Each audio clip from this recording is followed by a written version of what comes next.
రామ్టాక్కి తిరిగి స్వాగతం.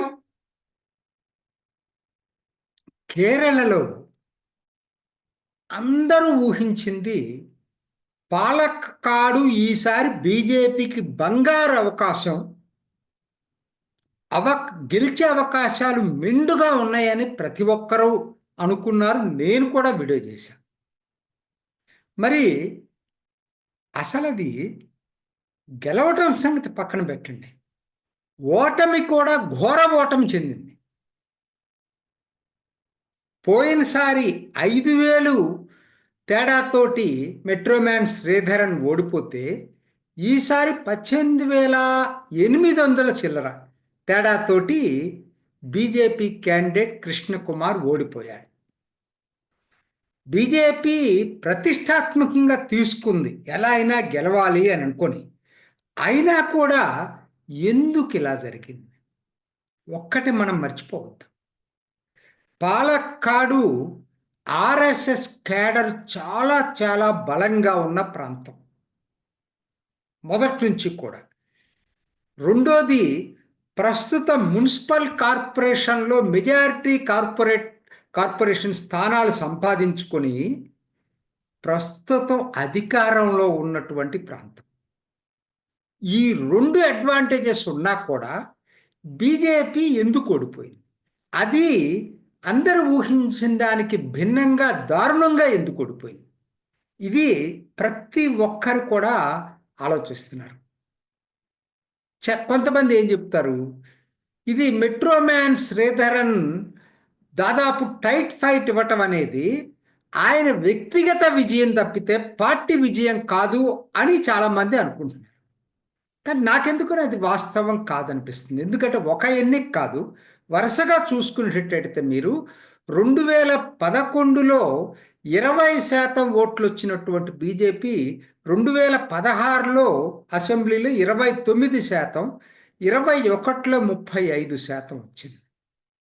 క్రమక్రమేణా పెంచుకుంటా వెళ్ళింది. మధ్యలో ఇదొకటి జరిగింది, ఏది ఆ తర్వాత మున్సిపల్ కార్పొరేషన్ చేజెక్కించింది. సో క్రమేణా పెరుగుతూ వచ్చినటువంటి పార్టీ ఒక్కసారి వాళ్ళ డౌన్ ఎందుకయి 29%కి పరిమితం ఎందుకయింది? ఇది అందరినీ ఆశ్చర్యపరిచినటువంటి విషయం. సరే, లోతుగా వెళ్ళి పరిశీలిస్తే అంతకుముందాక మనకు తెలియని చాలా విషయాలు ఇవాళ ఓపెన్గా పేపర్లోనే వస్తూ ఉన్నాయి. గ్రూపు తగాదాలు చాలా చాలా తీవ్రంగా ఉన్నటువంటి ప్రాంతం అయిపోయింది పాలక్కాడు. వాళ్ళకి ఒకరికొకరికి పడనటువంటి పరిస్థితి. సరే, అయ్యుంటే ఏదో విధంగా కలుపుకొని వెళ్ళచ్చు. ముఖ్యంగా జరిగింది ఏంటంటే సెలక్షన్ ఆఫ్ క్యాండిడేట్ తీవ్ర అసంతృప్తిని తీసుకొచ్చింది అక్కడ. కృష్ణకుమార్ ఆర్ఎస్ఎస్ కార్యకర్త, committed party member. But still ఎందుకు అసంతృప్తి వచ్చింది? ఎందుకంటే వాళ్ళు 9 సంవత్సరాల్లో 6 ఎన్నికల్లో పోటీ చేశాడండి. ఏదైనా సరే, ఎటువంటి ఎన్నిక అయినా సరే ఆయన మీద ఫ్యాటిగ్యూ వచ్చింది జనాల్లో. ఏంటి ఎప్పుడు ఈయన ఓడిపోతూ ఉంటాడు, పోటీ చేస్తాడు, ఓడిపోతాడు, గెలవటం అంటే ఈయనకు ఉండదు కదా అనేటువంటి నిరాసక్తత ఒకటి వచ్చిందనేది పరిశీలకులు చెప్పేది. అంతకన్నా కూడా ఎందుకు ఇదనడానికి ఇంకా కొన్ని లోతైన కారణాలు ఇప్పుడు తెలుస్తూ ఉన్నాయి. కృష్ణకుమార్ ఇతను పాలక్కాడు మున్సిపల్ కార్పొరేషన్లో చెప్పాను కదా మెజారిటీ వచ్చిందని, మేయర్గా ప్రియా అజయన్ అనే ఆవిడని ఎన్నుకున్నారు మేయర్గా, కార్పొరేషన్ మేయర్గా. ఇక్కడి నుంచి మొదలైందండి స్టోరీ. విశేషం ఏంటంటే ఈ కృష్ణకుమార్ భార్య, ఈవిడ పేరు మినిమోల్ విఎస్. ఈవిడ కార్పొరేషన్ కౌన్సిలర్. మధ్యలో ఆ ప్రియా అజయన్ని తీసేసి తొలగించేసింది. అసంతృప్తి వచ్చింది, జనం ఒప్పుకోవట్లేదు, ఆవిడ మీద ఆరోపణలు ఉన్నాయని చెప్పి తొలగించి ఈయన భార్యను పెట్టాలని చెప్పి ప్రయత్నం చేశాడనేది చాలా ఎక్కువగా వినపడుతున్నటువంటి మాట. ఇది మనకు అంతకుముందు తెలియదు. దాంతో ప్రాబ్లం ఏంటో ఇంకోటి చెప్తాను, చాలా ఇంపార్టెంట్ ప్రాబ్లం. అక్కడ పాల్ఘాట్ మొదటి నుంచి కూడా ఆర్ఎస్ఎస్ హబ్ అది.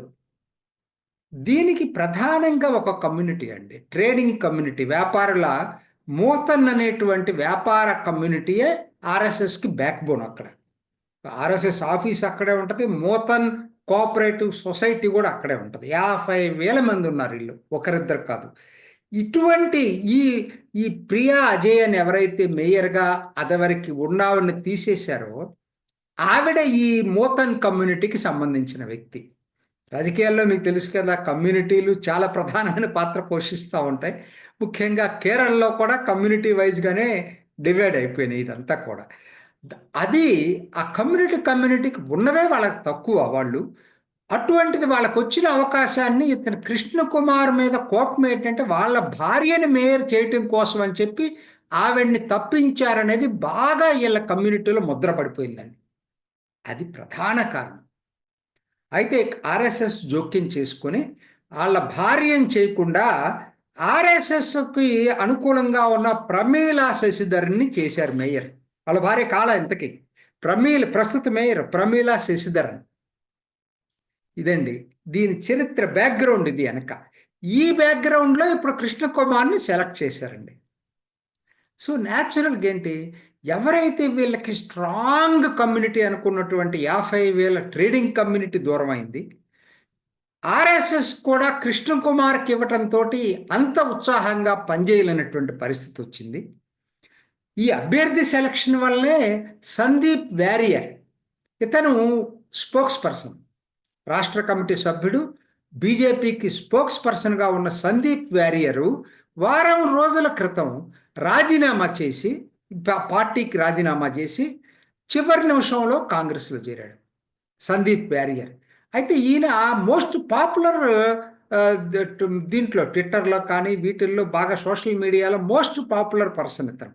అటువంటి వ్యక్తి సడన్గా దాంట్లో రాజీనామా చేసి బీజేపీకి కాంగ్రెస్లోకి వెళ్ళటం పెద్ద అంటే కింద ఏదైతే అనుకుంటున్నారో కృష్ణకుమారి అభ్యర్థిత్వం నచ్చలేనటువంటి దాన్ని అతను రాజీనామాతో అది అగ్రవేట్ అయింది. ఇంకా అందరూ అనుకోవటం ఏంటంటే క్యాండిడేట్ కనుక కృష్ణకుమార్ బదులు శోభా సురేంద్రన్ని కనుక సెలెక్ట్ చేసినట్టయితే, అదివరకు ఒకసారి పోటీ చేసింది, అదివరకు చాలా తక్కువగా ఉన్నటువంటి పార్లమెంటు దీంట్లో అసెంబ్లీకి ఒక్కసారి ఆవిడ టైంలో 29% పెరిగింది. 20 నుంచి 9% పెంచగలిగింది ఆవిడ అప్పట్లో.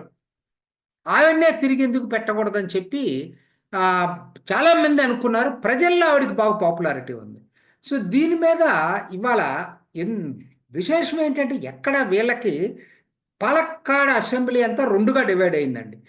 సగమేమో metro urban area municipal corporation, సగం గ్రామీణ ప్రాంతాల్లో బీజేపీకి ఏమి లేదు. పట్టణ ప్రాంతాల్లో ఎప్పుడు మెజారిటీ ఉండేటువంటి బీజేపీ ఈసారి మెజారిటీ తగ్గి కాంగ్రెస్ క్యాండిడేట్ రాహుల్కి దాదాపుగా 4,590 మెజారిటీ వచ్చింది. కేరళలో ప్రతి ఓటు లెక్కే, ఎవరికి ఓటేస్తారో కూడా చెప్పగలరు చూసి. అంత లెక్కలో ఉన్నటువంటి కేరళలో అసలు మున్సిపల్ కార్పొరేషన్ మెజారిటీగా ఉన్న మున్సిపల్ కార్పొరేషన్లో బీజేపీ ఓడిపోయి కాంగ్రెస్ గెలిచింది. ఇక్కడే అర్థమైపోయింది, క్లియర్గా అర్థమైపోయింది. ఇంకా గ్రామీణ ఓటర్లు లెక్క కూడా అవసరం లేకుండానే మొత్తం బీజేపీకి 6.71% తగ్గింది అంతకుముందు ఎన్నికల కన్నా కూడా. మరి అంటే బీజేపీ మీద వ్యతిరేకతతోటి జనం బీజేపీ అంటే గిట్టక ఓట్లేదా అంటే అదేం కాదు. ఆ పక్కనే ఉన్నటువంటి పాలక్కాడ్ పక్కనే చిలక్కరలో అసలు బీజేపీ పెద్దగా లేదు మొదటి నుంచి కూడా. పాలక్కాడ్ లాగా స్ట్రాంగ్ క్యాడర్ ఉన్నటువంటి పార్టీ కూడా కాదు. అక్కడ పోయినసారి కన్నా ఈసారి 5% పెంచుకొని 21.5% ఓట్లు బీజేపీ తెచ్చుకోగలిగింది. బాలకృష్ణ తను పోటీ పెట్టారు. మరి అక్కడ ఎలా పెరిగింది? పక్కనే ఉన్నటువంటి నియోజకవర్గం ప్రతిసారి పెరుగుతూ వస్తుంది. అక్కడ కూడా 16% నుంచి 21.5%కి ఎట్లయిందండి? కాబట్టి ఇదే ట్రెండ్ అయితే బీజేపీకి వ్యతిరేకంగా కనుక ఉన్నట్టయితే అక్కడ కూడా పెరగకూడదు, అక్కడ పెరిగింది. అంటే ఇక్కడ లోకల్ ఫ్యాక్టర్స్ పనిచేసినాయి, గ్రూప్ తగాదాలు, ఇది అభ్యర్థి సెలక్షన్ అనేది ప్రధానమైంది ఇక్కడ. ఇంకొక ఉదాహరణ చెప్తా, వైనాడులో అంతకుముందు ఎవరు పోటీ చేశారు? రాహుల్ గాంధీ పోటీ చేసినప్పుడు బీజేపీ రాష్ట్ర అధ్యక్షుడు సాక్షాత్తు సురేంద్రన్ పోటీ చేశాడు. సో న్యాచురల్గా ఇమేజ్ ఉంటుంది కదా అతనంటే.